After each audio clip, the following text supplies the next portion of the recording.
মার্কিন সাময়িকী টাইম ম্যাগাজিনের টাইম 100 নেক্সট 2024 তালিকায় স্থান পেয়েছেন বৈষম্যবিরোধী ছাত্র আন্দোলনের অন্যতম সমন্বয়ক ও অন্তর্বর্তী সরকারের তথ্য ও সম্প্রচার উপদেষ্টা নাহিদ ইসলাম। প্রকাশিত ওই তালিকায় নাহিদ ইসলামকে লিডারশিপ ক্যাটাগরিতে অন্তর্ভুক্ত করা হয়েছে। 2 অক্টোবর এই তালিকা প্রকাশ করা হয়। এতে উদীয়মান নেতা ক্যাটাগরিতে তার নাম রয়েছে।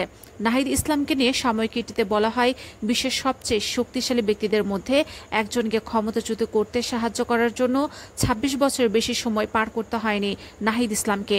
সমাজবিজ্ঞানে স্নাতক করা তিনি ছাত্র আন্দোলনের অন্যতম মুখ, যারা বাংলাদেশের প্রধানমন্ত্রী শেখ হাসিনার বিরুদ্ধে দেশব্যাপী বিক্ষোভ শুরু করেছিলেন।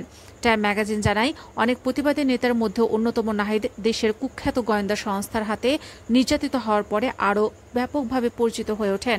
কিছুদিন পরেই তিনি ছাত্রদের এক দফা দাবি তুলে ধরেন, হাসিনাকে পদত্যাগ করতে হবে।